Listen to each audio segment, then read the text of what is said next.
Hello everyone, this is the Extra 200. My name is Christoph Weber. I'm a co-owner of this airplane. It was flown last year at Nationals by myself and Mike Lentz. He flew it in advance and placed third. I flew it in Sportsman and placed somewhere in the mid-pack.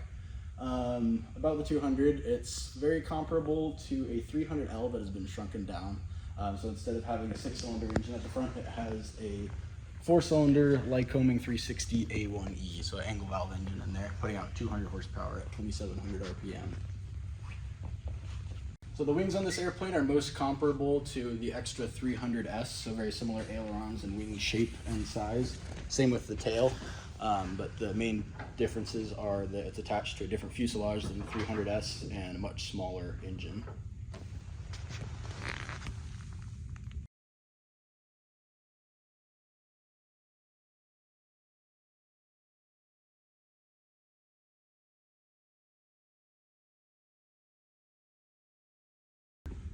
So in the cockpit of the Extra 200, as you can see, it's a little bit smaller than the back seat of the 300Ls or any of the other 300 variants. So it sits a little bit more like a Pitts. So the instrument panel is a little bit more in your face. But the visibility is great. It sits nice and high. Control ergonomics are quite nice. The seat sits a little bit more upright, but it's still quite comfortable, especially with the G-loading that you do in this airplane. This one has some upgraded avionics, so it has the Garmin right here and another Garmin over here. One's for transponder, one is for the engine instruments. Fuel tank selector is kind of hiding over here. Under here you can see that's the fuel selector for switching between the acro tank and the wing tanks. So in extras, you can't do aerobatics with any fuel in the wing tanks, so when you turn off the wing tanks, it makes it nice and easy to switch over to the acro tank. One noteworthy thing about the Extra 200's fuel capacity is while it has a lot of fuel in the wings, it can hold 20 gallons in each wing, it only has 8.5 gallons of usable fuel in the acro tank, which as you can see up here, is very small. Here, grab this. Then the front seat, which is the fun seat, flying it from the front seat is very interesting because it sits very kind of comparable to the front seat of an RV4, but obviously it leaned back a lot more and with a bit more power in front of you and ability to pull G's. Here's a better view of the fuel tank. Very small when you see it in person like that. And then, so an interesting aspect about the controls on this airplane is the spades are quite large in comparison to the size of the wings and the size of the ailerons. So they're the same size of spades about that you'd have on a 300L, but on a much smaller airplane. So one of the minor issues that Mike Lentz and I both noticed with this airplane during the Nationals was that the ailerons had a tendency to not really want to center very nicely. So it was possible, but it just took a little bit more effort. So we have been getting into the spade tuning process and figuring out the proper angle to make them center better.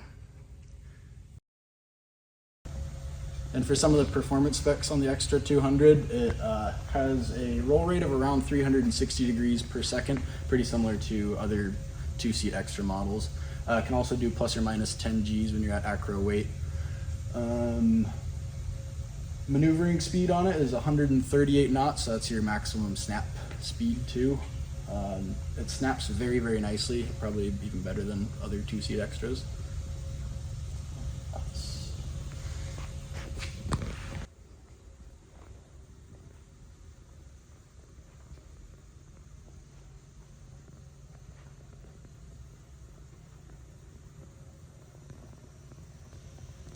So I mentioned before that this airplane is very similar to the 300Ls, but shrunken down. It's very interesting to see it parked next to a 300L. Unfortunately, we don't have one in the hangar at the moment to compare it to. If you see both airplanes not at the same time as each other, they look very, very similar. The proportions are a lot similar, but side by side, you'll see that the canopy itself is probably 10-15% shorter. The wings 5 to 10% shorter. The whole aircraft is just scaled down ever so slightly, so it doesn't share any similar parts to the 300L. Is there anything out of proportion, or pretty much just the spades so far that are kind of bigger than they should have been? They're kind of left big. And I would also think that the landing gear is a little bit wider. You can see right here, it's a wider stance for how the airplane sits in comparison to if you're going up to a 300L, but you need to have it right in front of that to know for certain. The width of the fuselage is one thing that's definitely very similar to a 300L though. Okay, So if you looked at it right at the firewall. shorter and wide. Yeah.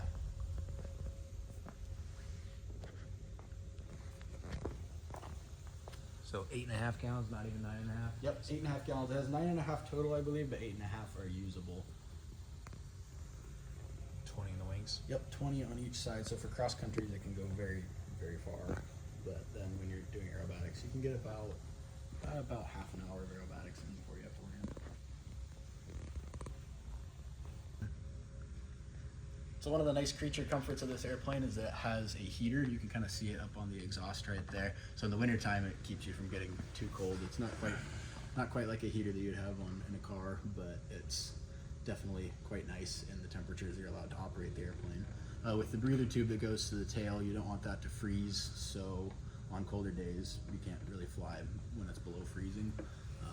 But the nice part about having the breather tube go to the tail is, as you can see, the belly of the aircraft is nice and clean all the time. So my two favorite parts about this airplane are, number one, the paint scheme. They did a great job with that, the swooping lines and multiple colors on it.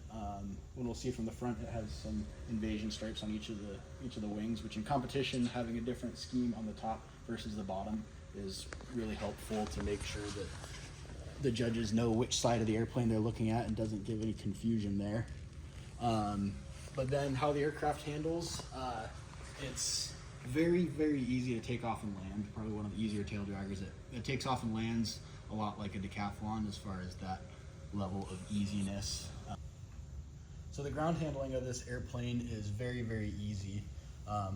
Mostly comparable to like a decathlon, except faster.